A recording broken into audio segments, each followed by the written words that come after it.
வணக்கம். இன்றைய மாவட்ட செய்திகள். திருநெல்வேலி மேலப்பாளையம் அலங்கார் சினிமா தியேட்டரில் அமரன் படம் திரையிடப்பட்டு இருந்தது. கடந்த நவம்பர் மாதம் 16ஆம் தேதி அதிகாலை மர்ம நபர்கள் 3 பெட்ரோல் குண்டுகளை வீசினர். இதில் யாருக்கும் காயமில்லை, தியேட்டரில் சேதமும் இல்லை. இந்த வழக்கு தமிழக போலீஸ் தீவிரவாத தடுப்பு பிரிவிற்கு மாற்றப்பட்டது. தீவிரவாத தடுப்பு பிரிவு SP ரமேஷ் கிருஷ்ணன் தலைமையிலான குழுவினர் மேலப்பாளையத்தில் முகாமிட்டு விசாரித்தனர். அமரன் படத்திற்கு எதிராக சித்தாந்த அடிப்படையில் தீவிரவாத நோக்கத்துடன் பெட்ரோல் குண்டு வீசப்பட்டது தெரியவந்தது. இதன் பின்னணியில் முக்கிய நபராக செயல்பட்ட மேலப்பாளையம் அல்லமின் நகரை சேர்ந்த இம்தியாஸ் வயது 42 என்பவர் தலைமறைவாக இருந்தார். தூத்துக்குடி மாவட்டம் ஆத்தூரில் தலைமறைவாக இருந்தவர் தற்போது கைது செய்யப்பட்டுள்ளார். தீவிரவாத அமைப்பை சேர்ந்த அவர் மீது பல்வேறு வழக்குகள் உள்ளன. இந்த குண்டுவீச்சு சம்பவத்தில் ஏற்கனவே மேலப்பாளையத்தை சேர்ந்த சையது முகமது புகாரி, முகமது யூசுப் ரஷீன், கோலா பாதுஷா, சிராஜுதீன், லிசார் ஆகிய 5 பேர் கைது செய்யப்பட்டிருந்தனர். தொடர்ந்து விசாரணை நடக்கிறது. சேலம் மாவட்டம் கெங்கவல்லி பஸ் ஸ்டாண்டில் இருந்து பள்ளி மாணவ மாணவிகள் உட்பட 60க்கும் மேற்பட்ட பயணிகளுடன் அரசு டவுன் பஸ் கடம்பூர் நோக்கி சென்றது. சிறிது தூரம் சென்றபோது கியர் ராடு உடைந்து பாதி வழியிலேயே பஸ் நின்றது. பயணிகள் கீழே இறக்கிவிடப்பட்டனர். கியர் ராடு வெல்டிங் வைத்து 1 மணி நேரம் தாமதமாக பஸ் புறப்பட்டது.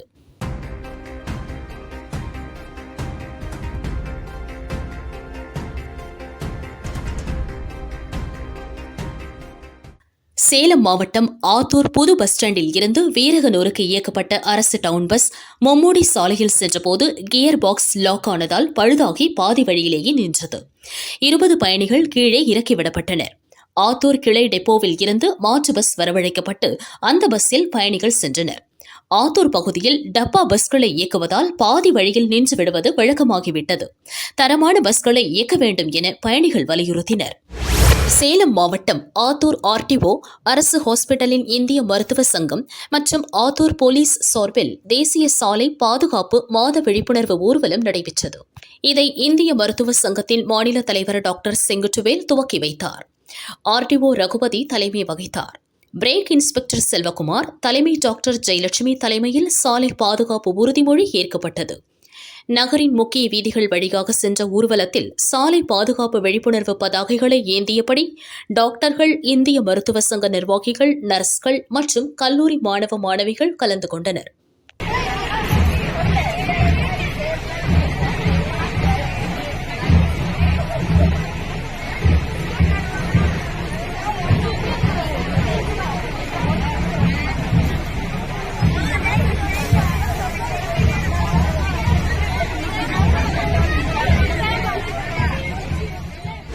கோடநாடு கொலை கொள்ளை வழக்கு ஊட்டி கோர்ட்டில் நடக்கிறது. இவ்வழக்கில் குற்றம் சாட்டப்பட்ட கேரள மாநிலத்தை சேர்ந்த வாளையாறு மனோஜ் இன்று ஆஜரானார். மேலும் அரசு தரப்பு வழக்கறிஞர்கள் ஷாஜகான், கனகராஜ், CBCID ADSP முருகவேல் மற்றும் CBCID போலீசார் ஆஜராகினர். இவ்வழக்கு மாவட்ட அமர்வு நீதிமன்ற நீதிபதி முரளிதரன் முன்னிலையில் விசாரணைக்கு வந்தது. இவ்வழக்கில் இன்டர்போல் விசாரணை நடைபெற்று வருகிறது. தற்போது நடைபெற்று வரும் புலன் விசாரணை மற்றும் சாட்சிகளிடம் விசாரித்து வருவது குறித்து கூடுதல் அவகாசம் வேண்டும் என நீதிபதியிடம் அரசு தரப்பு வழக்கறிஞர்கள் ஷாஜகான் மற்றும் கனகராஜ் ஆகியோர் தெரிவித்தனர். அதைத் தொடர்ந்து வழக்கு விசாரணையை பிப்ரவரி 21ஆம் தேதிக்கு ஒத்திவைத்து நீதிபதி உத்தரவிட்டார். கொடநாடு கொலை கொள்ளை வழக்கு இன்று உதகை மாவட்ட நீதிமன்றத்தில் விசாரணைக்கு எடுத்துக் கொள்ளப்பட்டது. விசாரணையின் போது மாண்பு நீதிபதி அவர்கள் வழக்கின் புலன் விசாரணை பற்றி கேட்டறிந்தார். மேலும் கைதிகள் தரப்பில் தாக்கல் செய்யப்பட்டுள்ள மனுவுக்கு பதிலாக கூறிய விவரங்களை கேட்டுக்கொண்ட மாண்பு நீதிபதி அவர்கள் வழக்கு விசாரணையை எதிர்வரும் பிப்ரவரி 21 ஒத்திவைத்திருக்கிறார்.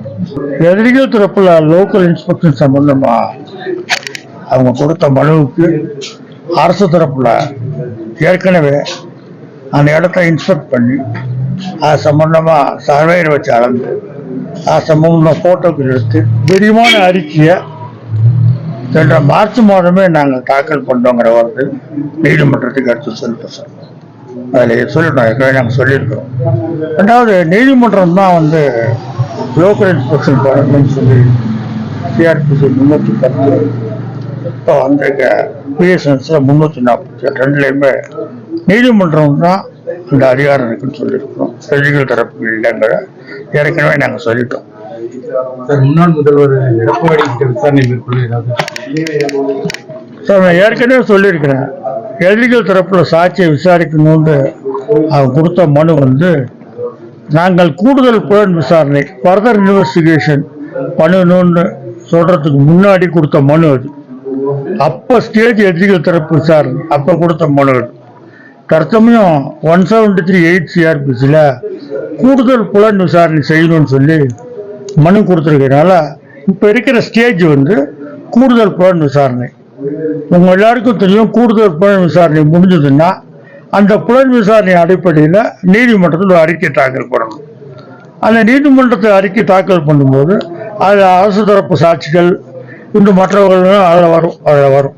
அதெல்லாம் முடிஞ்சு அதன் பின்னர் தான் திருப்பி அதில் வந்து எதிரிகள்லாம் கேள்வி கேட்டு அதன் பின்னர் தான் எதிரிகள் தரப்பில் சாட்சி விசாரிக்கிற வாய்ப்புகள் வரும். இப்போ அந்த ஸ்டேஜ் இல்லைங்கிறத நாங்கள் நீதிமன்றத்துக்கு சொல்லியிருக்கோம். இந்த உயர் நீதிமன்றம் ஏற்கனவே சொல்லியிருக்கோம். அதனால் வந்து ரெண்டாவது சொல்லியிருக்க பல பேரை நாங்கள் வந்து ஏற்கனவே நாங்கள் விசாரிச்சிருக்கோம் கூடுதல் புலன் விசாரணையில். அதுவும் நீதிமன்றத்துக்கு தெரியும். எனவே இப்போ அந்த ஸ்டேஜ் இல்லை. சேலம் மாவட்டம் கெங்கவல்லி வட்டாரத்தில் உங்களை தேடி உங்கள் ஊரில் திட்டத்தின் கீழ் செயல்படும் வளர்ச்சிப் பணிகளை கலெக்டர் பிருந்தாதேவி ஆய்வு மேற்கொண்டார். தொடர்ந்து கெங்கவல்லி அரசு மருத்துவமனை, அரசு ஆண்கள் மேல்நிலைப் பள்ளி, ஒதியத்தூர் கேட் பகுதியில் உள்ள ஒழுங்குமுறை விற்பனை கூடத்தில் ஆய்வினை மேற்கொண்டார். ஒழுங்குமுறை விற்பனை கூடத்தில் மக்காச்சோளம் விலை குறித்து விவசாயிகளிடம் கேட்டார். அப்போது விவசாயிகள் மழைக்காலங்களில் ஒழுங்குமுறை விற்பனை கூடத்தில் மழைநீர் புகுந்து விடுகிறது, இதனால் தானியங்கள் மழைநீரில் நனைந்து வீணாகி வருவதாக கூறினர். அதேபோல் குடிநீர் உள்ளிட்ட அடிப்படை வசதிகள் இல்லை எனவும் புகார் கூறினர்.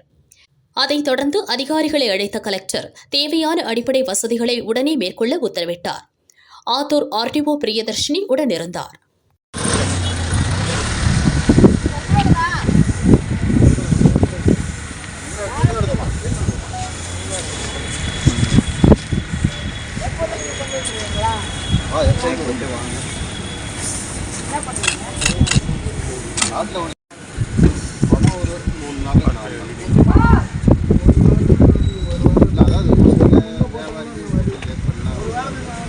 வியாபாரிங்க அது